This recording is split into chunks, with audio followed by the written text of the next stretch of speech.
3 முடிச்சு. அத்தியாயம் 35.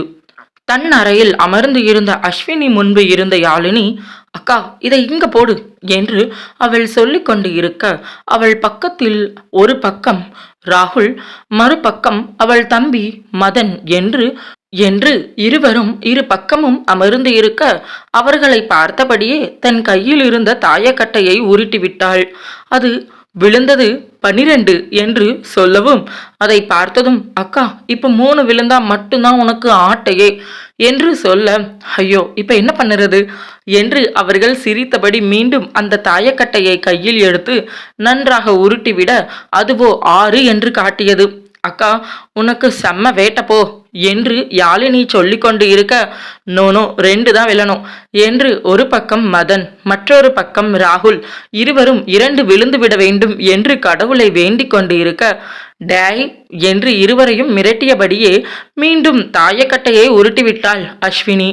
இம்முறை 5 வர அதை பார்த்ததும், அக்கா சத்தியமா சொல்றேன் நீ இன்னைக்கு கொத்தாம விடமாட்ட போல, அதுவும் யார் தெரியுமா, நம்ம ராகுல் என்று அவள் அதற்கு முன்பே அவள் அக்காவின் காயை கணக்கு பார்த்து ராகுலை கொத்தும் வரை கொண்டு சென்று இருக்க, அதை கேட்ட ராகுல், முடியவே முடியாது, கண்டிப்பா உனக்கு 2 விழுந்து இந்த ஆட்டைய மொத்தமா போக போகுது என்று அவன் சாபம் விட்டு கண்டு இருக்க, அதை கேட்டு அவள் சிரித்தபடியே மீண்டும் உருட்டிவிட, அது அடுத்ததாக சுருண்டு மீண்டும் அவள் கையில் 4 என்று காட்ட, அக்கா வேற லெவல் போ, இன்னும் ஒரு 6 மட்டும் விழுந்துச்சு, அந்த பக்கமா நின்றுட்டு இருக்க மதனையும் சேர்த்து போட்டு விடலாம் என்று யாழினி தன் அக்காவுக்கு சப்போர்ட்டிவாக பேசிக்கொண்டு இருக்க, அதை கேட்டுக்கொண்டு இருந்த இருவருமே, முடியவே முடியாது, நீ 2 போட்டு ஆட்டையை முடிச்சு வை என்று இருவரும் சொல்லி கொண்டு இருக்க, அவள் சிரித்தபடி தன் கையில் இருந்த தாயக்கட்டையை உருட்டி அதனை தரையில் விட்டாள்.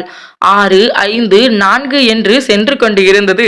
அக்கா இன்னும் ஒரு 6 போட்டா சோலி முடிஞ்சுது, அதேதான் இன்னும் ஒரு 5 மட்டும் போட்டா சோலி முடிஞ்சுது என்று அனைவரும் அவளை பார்த்து கொண்டு இருக்க, 3 விழுந்தா மட்டும்தான் உனக்கு ஆட்ட, அதை தவிர்த்து நீ எது போட்டாலும் உன் கணக்கு கோவிந்தா கோவிந்தா என்று சிரித்தபடி மதன் மற்றும் ராகுல் இருவரும் ஒன்றாக சொல்ல, தன் முன்னால் நின்று இருந்த இருவரையும் சிரிப்போடு பார்த்தபடி தன் கையில் இருந்த தாயக்கட்டையை உருட்டி தரையில் விட்ட அவள், அக்காவுக்கு 3 விழுந்து விட வேண்டும் என்று யாழினி ஒரு பக்கம் வேண்டிக் கொண்டு இருக்க, தன் தங்கை வேண்டுதலை பார்த்து சிரிப்போடு, இது வெறும் கேம் தான் பாப்பா என்று சொல்லவும், பரவாயில்ல அக்கா கேம் தான், நானும் இல்லைன்னு சொல்லல, ஆனா இந்த விளையாட்டுல கூட என் அக்கா தோத்துடக்கூடாது என்று சிரிப்போடு அவள் சொல்லவும், அதை கேட்டதுமே தன் தங்கையை மெல்லிய புன்னகையோடு பார்த்து அவள் தாயக்கட்டையை உருட்டிவிட்ட பொழுது அது 4, 2 என்று காட்டி இறுதியில் 3 வந்து நிற்க, அடுத்த நிமிடம் யாழினி எழுந்து ஹோ என்று அந்த அறையே அதிரும் அளவிற்கு சத்தமிட்டாள்.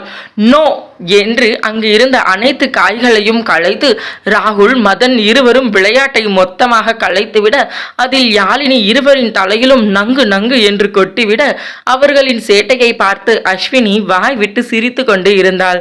ஹே தோத்து போயிட்டீங்க என்று யாழினி சொல்லவும், நாங்க ஒன்னும் தோத்து போகல என்று எழுந்து கொண்ட ராகுல் அங்கு நின்று இருந்த யாழினியை அடிக்க செல்ல, அவளோ அவன் கையில் சிக்காமல் அவனை தள்ளிவிட்டு ஓட, இருவருக்கும் இடையில் ஒரு கைகலப்பு நடந்து இருந்தது. இருவரையும் தடுத்து நிறுத்தும் பொறுப்பு அஸ்வினியின் கையில் இருக்க, மூத்தவளாக முன் வந்து இருவரையும் தடுத்து நிறுத்திய அஸ்வினி இருவரையும் முறைத்து பார்த்து, சின்ன பிள்ளைங்களா நீங்க 2 பேரும் பெரிய பசங்களா ஆயிட்டு இருக்கீங்க என்று இருவரையும் பார்த்து அழுத்தமாக கூறிய அவள், விளையாட்டா மட்டும்தான் இருக்கணும், விளையாட்டு வினையா மாறிடும் என்று அழுத்தமாக கூறிக்கொண்டு அந்த பக்கம் வந்து இருந்தாள் சாந்தி. அஸ்வினி என்று அவர் அழைக்கவும் திரும்பி பார்த்த அவள், சொல்லுங்க அத்தை என்று கேட்கவும், அது மாமா வந்துட்டு இருக்காங்க என்று சொல்லவும், அத்தனை நேரம் இருந்த புன்னகை, சந்தோஷம் என்று அனைத்தும் வடிந்து அவள் மனதில் கலக்கம் குடிக்கொண்டது. அவள் மௌனமாக நின்றுவிட, அவள் பக்கத்தில் நின்று இருந்த யாழினி மாமா வருகிறார் என்று தெரிந்து அடுத்த நிமிடம் தன் அக்காவை இடுப்போடு கட்டிக்கொண்டாள். தன் தங்கையை தானும் அணைத்து அவள் பக்கத்தில் நின்று இருந்த ராகுல், போக போறியா, போகாத அஸ்வினி என்று அவன் சொல்லவும், அதனை கேட்டதுமே அவனையும் அணைத்து கொண்டாள். பக்கத்தில் வந்த மதன், அக்கா போகாத ப்ளீஸ் என்று அவனும் அணைத்து கொள்ள மூவருக்கும் நடுவில் நின்று கொண்டு இருந்த அவள்தான் மிகவும் தத்தளித்து போனாள். மனம் வலியில் சுருங்க தன் வலியை தனக்குள் மறைத்து கொண்டு அவள், நான் இப்போ போறேன், திரும்பி வரும்போது நான் ஏற்கனவே சொன்ன மாதிரி ஒரு பெஸ்ட் டிசைனராக தான் வருவேன் என்று அவள் சொல்லவும் அதை கேட்டதுமே, ஆனா அக்கா என்று மூவரும் அவளை அணைத்து கொள்ளவும் மூவரையும் அணைத்து விடுவித்தாள் அவள். அனைத்தையும் எடுத்து வைக்கணும் என்று சாந்தி சொல்ல, அதை கேட்டதுமே, புரியுது அத்தை, எடுத்து வைக்கிறேன் என்று அவள் சொன்னாள். ஏற்கனவே அனைத்தையும் எடுத்து வைத்து இருந்தாலும் இன்னும் சில பொருட்கள் மட்டும் ஆங்காங்கே இருந்தது. அதனையும் எடுத்து வைக்க சொல்கிறார் என்பதை புரிந்து கொண்ட அவள் தன்னை சமன்படுத்தி கொண்டு தங்கையையும் தம்பியையும் பார்த்தாள்.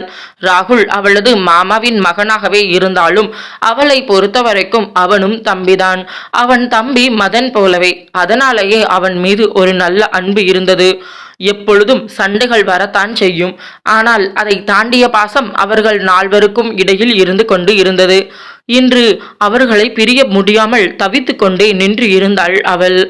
இங்கு இவள் வழியில் தவித்து கொண்டு இருக்க, அதே நேரம் தான் அங்கு அவளை 10 மாதம் சுமந்து எடுத்த பெற்றவளும் தன் மகள் இத்தனை வருடத்திலேயே தன்னை பிரிய போகிறாள் என்று நினைக்கும் பொழுது அவர் மனமும் அத்தனை கஷ்டத்தில் இருந்தது.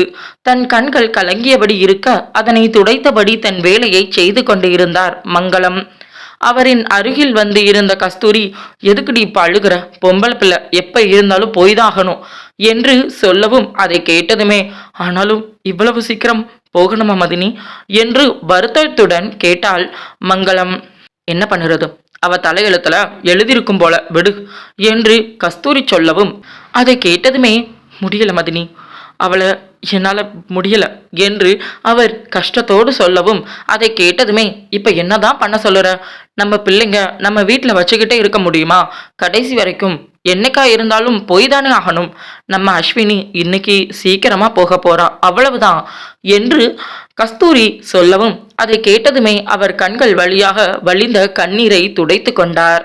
சரி விடு, நீ போய் அவகிட்ட பேசு, 3 நாளா அவகிட்ட பேசவே இல்லை நீ என்று கஸ்தூரி சொல்லவும் அதை கேட்ட மங்களம், என்ன பேச சொல்லுறீங்க மதினி, என்ன பேச சொல்றீங்க, இங்க அவ கண்ணை என்னால நேர்ல பார்க்க கூட முடியல, நான் எப்படி அவகிட்ட போய் பேசுறது மதினி என்று கண்கள் கலங்க சொல்லவும், இதுக்கப்புறம் நீ அவளை நேருக்கு நேரா போய் பார்த்து பேச முடியும்னு நினைக்கிறியா என்று கஸ்தூரி அழுத்தமாக கேட்க, அதற்கு மேல் ஒரு வார்த்தை கூட வரவில்லை அவருக்கு. தெரியுமே, அந்த வீட்டில் தன் கணவர் தன் தங்கையை பார்க்க செல்லும் பொழுது எப்படியெல்லாம் பார்ப்பார்கள் என்று. அதே வீட்டில் தன் மகள் சந்தோஷமாக வாழ்வாள்தான். ஆனால் அந்த வீட்டில் தங்களுக்கு மதிப்பு கிடைக்குமா? தன் மகளை பார்க்க செல்லும் பொழுது அது கிடைக்குமா? அப்படி செல்லும் பொழுது எல்லாம் தங்களுக்கு கிடைக்கும் அவமானம் தன் மகளின் மனதில் எழுதப்படும் தீராத ரணங்களாக அல்லவா மாறிவிடும்.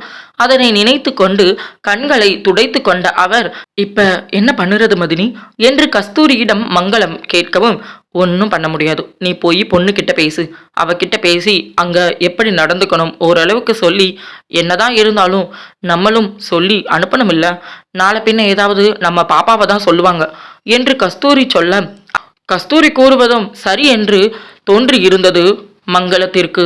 அவர் கூறிய அனைத்தையும் அமைதியாக கேட்டுக்கொண்டிருந்த மங்களம், சரி நான் போய் அவகிட்ட பேசுறேன் என்று மெதுவாக எழுந்து பின்கட்டிற்கு வந்தார். அங்கு ஏற்கனவே பிள்ளைகள் அனைவரும் அவளை இறுக்கமாக அணைத்தபடி நின்று இருக்க அதனை பார்த்த பொழுது அவருக்கு மேலும் கஷ்டத்தை கொடுத்தது. அவர் அப்படியே நின்று கொண்டு இருப்பதை பார்த்த கஸ்தூரி அவர் தோளில் கையை வைத்தார். கண்களில் வழிந்த கண்ணீரை துடைத்து கொண்ட அவர், வா போய் பேசிட்டு வரலாம் என்று கஸ்தூரி சொல்லவும், சரிங்க மதினி என்று இருவரும் ஒன்றாக அவளின் அருகில் வந்தனர். பிள்ளைங்களா, எல்லாரும் உள்ள போங்க, எல்லாருக்கும் அப்பா முறுக்கு எல்லாம் வாங்கிட்டு வந்திருக்காங்க, போய் சாப்பிட்டுட்டு இருங்க என்று சொல்லவும், முறுக்கு என்று கூறிய அடுத்த நிமிடமே சிட்டாக பறந்து விட்டார்கள் இருவரும். யாழினி மட்டும் அங்கேயே நின்று கொண்டு இருக்க, போடி, உங்க அப்பா உனக்கு பிடிச்ச சீடையும் வாங்கிட்டு வந்திருக்காங்க என்று சொல்லவும் அவள் தன் அக்காவை பார்க்க, போன்னு சொல்றோம் இல்ல என்று கஸ்தூரி அழுத்தமாக சொல்ல, அதற்கு மேல் அங்கு நிற்க முடியாமல் அவள் அந்த இடத்தை விட்டு நகர்ந்து இருந்தாள். அஸ்வினி என்று மெல்லிய குரலில் அவர் அழைக்கவும் அந்த குரலில் மெதுவாக திரும்பி பார்த்தாள் அவள். தன் மகள் கண்கள் சிவந்து இருப்பதை பார்த்த பொழுது இங்கு பெற்றவர் அவருக்கு அத்தனை கஷ்டத்தை கொடுத்து இருந்தது. அம்மாவை மன்னிச்சிடுடா என்று சொல்லவும் அதை கேட்டதுமே எழுந்து தன் அம்மாவை இறுக்கமாக அணைத்து கொண்ட அவள், நான் எதுக்குமா உங்களை மன்னிக்கணும்? நீங்க என்ன தப்பு பண்ணினீங்க? உண்மையை சொல்லணும்னா இது எல்லாமே இக்கட்டான சூழ்நிலை. என்னால உங்களுடைய நிலைமையை புரிஞ்சு கொள்ள முடியுதுமா என்று அவள் சொல்லவும், இப்படிப்பட்ட தங்கத்தை நாங்க எங்க கூட வச்சுக்க முடியலையேன்னு வருத்தமா இருக்குடா என்று அவள் கன்னங்கள் இரண்டையும் தாங்கிக் கொண்டு வருத்தத்தோடு மங்களம் சொல்ல தன் அம்மாவை அணைத்து கொண்டாள் அஸ்வினி. அத்தியாயம் 36. அம்மா மேல உண்மையாவே உனக்கு கோபம் இல்லதான தங்கம் என்று மங்களம் கேட்கவும், இல்லம்மா, எனக்கு உங்க மேல எந்த கோபமும் இல்லை. என்னால உங்க நிலைமைய புரிஞ்சுக்க முடியுது, விடுங்கம்மா என்று அவள் தன் அம்மாவை அணைத்து விடுவிக்கவும், அதை கேட்டதுமே தன் மகளின் கண்களில் வழிந்த கண்ணீரை துடைத்து விட்டார் அவர். அங்கு போய் எல்லார்கிட்டையும் அன்பா நடந்துக்கணும் தங்கம் என்று மங்களம் கூறவும் அவள் சரி என்று தலையசைத்தாள். அந்த வீட்டுல பெரியவங்க பாட்டி தான், அவங்க கூறுவதையும் கேட்டு நடந்துக்கணும், அவங்களை எதிர்த்து பேசக்கூடாது என்று மங்களம் சொல்லவும் அவள் தன் அம்மாவை அமைதியாக பார்த்து சரிம்மா என்று அவள் சொல்லவும், உங்க திருமணத்தை பத்தி அங்க இருக்கக்கூடிய அர்ஜுனுக்கும் திவ்யாவுக்கும் தெரியாது. அது மட்டும் இல்லாம அவங்க அத்தை வீட்டுல இருந்து ஆட்கள் வருவாங்க, அவங்களுக்கு விஷயம் தெரியும். அப்படின்னாலும் யாராவது உன்கிட்ட கோபத்துல ஏதாவது பேசினாலோ, கோவமா நீயும் ஏதாவது பேசிடக்கூடாது கண்ணு என்று கூறவும் தன் அம்மாவை அமைதியாக பார்த்த அவள், நான் எதுவும் பண்ண மாட்டேம்மா, போதுமா என்று அவள் கேட்கவும், உன்கிட்ட இப்படியெல்லாம் சொல்லக்கூடாதுதான், ஆனாலும் சொல்ல வேண்டிய நிலைமையில நிக்கிறோம் கண்ணு என்று மங்களம் கூறவும், புரியுதுமா, நீங்க சொல்ற எல்லாமே எனக்கு புரியுது என்று கூறிய அஸ்வினியின் கண்கள் கலங்கிதான் இருந்தது. ஆனாலும் அதை பெரியவர்களிடம் காட்டிக்கொள்ளாமல் மௌனமாக அவர்களை பார்த்து ஒரு புன்னகை செய்த அவள் தன் அத்தையை பார்க்கவும், அம்மா சொன்ன மாதிரி இருந்துக்க, அங்க நாங்க தினமும் கால் பண்றோம் சரியா என்று கஸ்தூரி கூறவும், தினமும் பண்ண முடியலனாலும் பரவாயில்ல, வாரத்துக்கு ஒரு முறை கால் பண்ணினா போதும் என்று அஸ்வினி சொல்லவும், சரிடா, பார்த்து பத்திரமா இருக்கணும் என்று கஸ்தூரி கூறவும் சரி என்று தலையசைத்தாள். அவள் தலையை வருடி கொடுத்த அவர், டெய்லியும் காலையில தூங்கி எழுந்து குளிச்சு முடிச்சுட்டு அதுக்கப்புறமா பூஜை அறையில போய் சாமி கும்பிட்டுட்டு என்ன வேலைனாலும் பாரு சரியா, அத்தைக்கு கூட மாட உதவி பண்ணு, அந்த வீட்டு பொறுப்பு எல்லாத்தையும் நீயும் முடிஞ்ச அளவுக்கு பார்த்துக்கணும் என்று மங்களம் கூறவும் அதை கேட்டதுமே தன் அத்தையை பார்த்து அவள் புன்னகையோடு சரி என்று தலையசைத்தாள். படிப்பிலும் கவனம் இருக்கட்டும் தங்கம் என்று அவர் கூற புரிந்து கொண்ட அவள் தன் அத்தை அம்மா இருவருடைய பேச்சை கேட்டுக்கொண்ட அவள் சரி என்று தலையசைத்தாள். அவளிடம் பேசி முடித்த இருவரும் அவளுக்காக வாங்கி வைத்து இருந்த உடைகளை கொடுத்தனர். இது அங்க போடுறது வச்சுக்கோ என்று கொடுக்கவும் அதனை அமைதியாக வாங்கி கொண்டாள். புன்னகையோடு சரிமா என்று அதனை வாங்கி கொண்டாள். இன்னும் சில உடைமைகளை அங்கு இருந்த பையில் எடுத்து வைத்தனர். இருவரும் இது உனக்காக வாங்கினது என்று அவளின் கையில் டப்பாவை கொடுக்க, என்னது என்று திறந்து பார்க்கவும் அதில் அழகான கோல்டு சிறிய டாலர் வைத்த செயின் ஒன்று இருந்தது. உனக்காக தான் உன் மாமா செய்ய சொல்லி இருந்தாரு, ஆனா செஞ்சு சீக்கிரம் கிடைக்கல, இன்னைக்கு தான் கிடைச்சது என்று கஸ்தூரி சொல்லவும் அதை புன்னகையோடு பார்த்தாள். நல்லா இருக்குதா என்று கஸ்தூரி கேட்கவும், ரொம்ப நல்லா இருக்குது என்று சந்தோஷமாக கூறினாள் அவள். சரிடா, பத்திரமா வச்சுக்கோ, வெளியில போகும்போது போட்டுக்கோ, இத ஊருக்கு போனதும் அத்தை கையில கொடுத்து விடு சரியா என்று சொல்லவும் சரிங்க அத்தை என்று தலையசைத்தாள். இப்படியே இருவரிடமும் பேசிக்கொண்டு அனைத்தையும் எடுத்து வைத்து ஒழுங்குபடுத்திவிட அந்த நேரம் வெளியில் கேட்டது கார் சத்தம். அவள் மனதை மேலும் கலங்க செய்தது. இன்னும் சில மணி நிமிடங்கள் மட்டுமே, அதன் பிறகு இங்கு இருந்து தான் செல்ல போகிறோம் என்று நினைத்த பொழுது அவள் மனதிற்குள் ஏதோ பெரிய பாரத்தை வைத்து அழுத்தியது போல் அத்தனை அழுத்தமாக இருந்தது. அவள் அந்த அறையை விட்டு வெளியில் வந்தாள். அங்கு அமர்ந்து இருந்த தன் மாமாவை பார்த்து, வாங்க மாமா என்று அழைக்கவும், நல்லா இருக்கியாமா என்று அவளை பார்த்து சுப்பிரமணி கேட்கவும், இருக்கே மாமா என்று கூறி அவள், நான் வந்துடுறேன் மாமா என்று நேராக அறை உள்ளே நுழைந்தாள். அங்கு கிச்சனில் அனைவரும் இருக்க, அப்பா எங்கம்மா காணவே இல்லை என்று மெல்லிய குரலில் அவள் கேட்கவும், அப்பா தோட்டத்துக்கு போயிருக்காரு என்று மங்களம் சொல்லவும், நான் அப்பாவை பார்த்துட்டு வரட்டுமா என்று கேட்கவும் அதை கேட்டதுமே சரி என்று அவர் தலை அசைக்கவும், ஏனோ அவள் அப்பாவிடம் பேச வேண்டும் என்று தோன்றிக் கொண்டு இருந்தது. அதனால் அவள் அப்பாவை பார்ப்பதற்காக அவள் தோட்டத்தை நோக்கி நடக்க தொடங்கினாள். வீட்டின் பின்னால் இருந்து செல்லும் அந்த குறுக்கு பாதையில் நடக்க தொடங்கினாள். கிட்டத்தட்ட 20 நிமிடத்தில் தோட்டம் வந்துவிட அங்கு நடந்து சென்ற அவள் ஒரு தென்னை மரத்தின் மீது சாய்ந்தபடி அமர்ந்து இருந்த தன் அப்பாவை பார்த்ததும், அப்பா என்று அவள் அழைத்தபடியே ஓடி செல்ல அவள் குரலில் நிமிர்ந்து பார்த்த அவர் கண்கள் கலங்கி போயிருந்தது. தன் மகளை பார்த்தவர் வேகமாக கலங்கிய கண்களை துடைத்து கொண்ட அவர், பாப்பா என்று அவர் அழைக்கவும் வேகமாக ஓடி வந்து தன் அப்பாவை இறுக்கமாக அணைத்து கொண்டாள். தன் மகளை அணைத்து கொண்ட அவர் அவளது தலைமுடியை கையால் தடவி விட்டு, அப்பாவை மன்னிச்சிடடா தங்கம் என்று பைரவர் சொல்லவும், நீங்க ஏன் அப்பா என்று அவள் சொல்லவும் அவள் இரு கைகளையும் பிடித்து அவரின் நெற்றியில் வைத்து அள்ளத் தொடங்கிவிட்டார் அவர். அப்பா என்று அவளும் அணைத்து கொள்ள, முடியலடா கண்ணு, அப்பாவை மன்னிச்சிடு கண்ணு என்று அவர் சொல்லவும், நீங்க எந்த தப்பும் பண்ணலப்பா, ஒருவேளை அந்த இடத்துல நான் இருந்திருந்தாலும் நீங்க எனக்காக பண்ணியிருக்க மாட்டீங்களா என்று அவள் கேட்கவும், அதை கேட்டதுமே அவர் மகளின் தலையை வருடி கொடுத்து, கண்டிப்பா பண்ணியிருப்பேன் தங்கம் என்று சொல்லவும், அவ்வளவுதான் அப்பா, விடுங்க, எனக்கு தெரியும் உங்களுக்கு கௌதம் அத்தான எவ்வளவு பிடிக்கும் அப்படின்னு. அப்போ நீங்க அவங்களுக்காக இத பண்ணினது எனக்கு ஒன்றும் தப்பா தெரியல என்று அவள் கூறவும், தன் மகளின் தலையை வருடி கொடுத்து தன்னை புரிந்து தனக்காக தன்னிடமே பேசும் தன் மகள் மீது இன்னும் இன்னும் அவருக்கு பாசம் கூடியது. மாமா வந்துட்டாங்கப்பா என்று அவள் சொல்லவும், அதை கேட்டதுமே அவர் கண்கள் மேலும் கலங்கியது. அப்பா என்று அவள் அழைக்கவும், உன்னை இவ்வளவு சீக்கிரம் அனுப்பி வைப்பேன்னு நான் நினைச்சு கூட பார்க்கலடா என்று அவர் சொல்லவும், அதை கேட்ட அவள் சட்டென்று தன் அப்பாவின் கண்களில் வழிந்து கொண்டிருந்த கண்ணீரை துடைத்து விடவும், தன் மகளின் கண்ணீரை அவரும் துடைத்து விட்டார். அவளை தன்னோடு சேர்த்து அணைத்தபடி, நடந்தே வா கண்ணு வந்த என்று அவர் கேட்கவும், ஆமாப்பா, வீட்டுக்கு பின்பக்கமா நடந்து வர ஆரம்பிச்சிட்டேன் என்று அவள் சொல்லவும், அதை கேட்டதுமே அப்படியா, நான் உன் கூட வரேன் என்று கூறிய அவளது அப்பாவும் அவளுடன் நடக்க தொடங்க, சில நொடியில் அங்கு வந்து சேர்ந்தார் அவளது மாமா. அவரை பார்த்ததும் மாமா என்று அவள் அழைக்கவும், அவரை அணைத்து கொண்ட அவள் அவளது தலைமுடியை வருடி கொடுத்து, பத்திரமா இருக்கணும் கண்ணு, ஏதாவது வேணும்னா உடனே மாமாவுக்கு ஃபோன் அடிச்சிடணும் சரியா என்று சொல்லவும், கண்டிப்பா மாமா என்று அஸ்வினி சொல்ல, அதை கேட்டதுமே அவள் தலையை வருடி கொடுத்து தன் பாக்கெட்டில் இருந்த காசை எடுத்து கொடுத்தார். என்ன மாமா இது என்று அவள் கேட்கவும், வச்சுக்கோ கண்ணு, தேவைப்படும் போது செலவு பண்ணிக்கோ சரியா என்று சொல்லவும், செயின் சூப்பரா இருந்துச்சு மாமா, அத்தை இப்பதான் கொடுத்தாங்க என்று அவள் சொல்லவும், அதை கேட்டதுமே பிடிச்சிருந்துச்சா என்று கேட்க, ரொம்ப நல்லா இருந்துச்சு, எனக்கு ரொம்ப பிடிச்சிருந்துச்சு மாமா என்று அவள் சொல்லவும், சரி தங்கம் என்று கூறியவர், வா மாமா உன்னை பைக்கில் வீட்டுக்கு கூட்டிட்டு போறேன் என்று கேசவன் கூறவும், இல்ல நான் அப்பா கூட வரேன் மாமா என்று அவள் சொல்லவும், சரி அப்போ நம்ம எல்லாரும் நடந்தே போகலாம் என்று அவளுடன் இருவரும் நேரத்தை நீட்டிக்கும் விதமாக மூவரும் ஒன்றாக நடக்க தொடங்கினர். ஒரு பக்கம் தன் அப்பா, தனக்கு உயிர் கொடுத்தவர், இன்னொரு பக்கம் தன் தாயின் அன்புக்கு நிகரான தாய் மாமனின் உறவு. இருவரும் அவளை இரு பக்கமாக அணைத்தபடி பேசியபடியே வர, அதனை அந்த வீட்டின் பின்கட்டில் நின்று இருந்த சுப்பிரமணி பார்த்தார். அங்கு இருவருக்கும் நடுவில் வந்து கொண்டு இருந்த அவள் இரு தந்தையின் பாதுகாப்பில் நடந்து வந்து கொண்டு இருந்த அவளை அப்படியே பார்த்து கொண்டு இருந்தார்.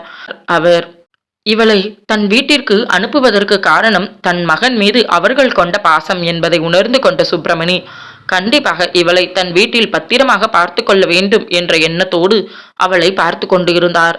சற்று தொலைவில் நடந்து வரும் பொழுதே முதலில் கவனித்து இருந்த பைரவர் வேகமாக அவர் அருகில் வந்து, வாங்க மாப்பிள்ள என்று அழைக்கவும், வந்துட்டே மச்சான் என்று கூறிய அவர் அங்கு வந்து நின்று இருந்த கேசவனை பார்த்து தலையசைக்க, வாங்க அண்ணா என்று அவரும் புன்னகையோடு அவரை பார்த்தார்.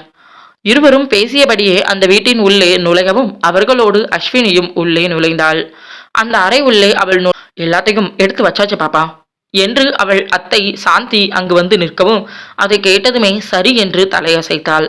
அவள் தங்கையோ குடுகுடுவென்று ஓடி வந்து அவளிடம் கையை நீட்டவும், என்னடி இது என்று கேட்கவும், உனக்கு ரொம்ப பிடிக்குமே கொடுக்காப்புளி என்று அவள் நீட்ட, அதனை பார்த்ததும் கண்கள் கலங்கிவிட்டது அவளுக்கு. தனக்காக தன் தங்கை தேடி சென்று இருக்கிறாள் என்று நினைத்த பொழுது மனம் வலித்தது. தன் தங்கையை பார்க்க புன்னகையோடு அவளை அணைத்து, அங்கு இதெல்லாம் கிடைக்காது இல்ல, அம்மா வரும்போது நான் வாங்கி கொடுத்து விடுறேன் சரியா என்று யாழினி கேட்கவும், நீயும் என்ன பார்க்க வரமாட்டியா என்று அஸ்வினி கேட்கவும், கண்டிப்பா வருவேன், உன்னை பார்க்க நான் வராமல் இருப்பேனா, வரும்போது எல்லாம் கொண்டு வரேன் சரியா என்று ஒரு தங்கையாக அவள் சொல்ல புன்னகையோடு சரி என்று தலையசைத்தாள். அப்போ கிளம்பலாமா என்ற அவர்கள் கேட்ட குரலில் தன் மனம் கனக்க அனைவரையும் ஒரு பார்வை பார்த்து அந்த வீட்டில் இருந்த அனைவரையும் பார்த்துவிட்டு தன் பிறந்த வீட்டை விட்டு தன் புகுந்த வீட்டை நோக்கி பயணத்தை தொடங்கி இருந்தாள் அஸ்வினி. கதையை தொடர்ச்சியா கேட்க மறக்காம சேனலை சப்ஸ்கிரைப் பண்ணிக்கோங்க. வீடியோ பிடிச்சிருந்தா லைக் பண்ணிக்கோங்க. இந்த எபிசோடு எப்படி இருந்துச்சுன்னு மறக்காம கீழே இருக்கக்கூடிய கமெண்ட் பாக்ஸ்ல சொல்லிடுங்க. தேங்க்யூ ஃபார் வாட்சிங்.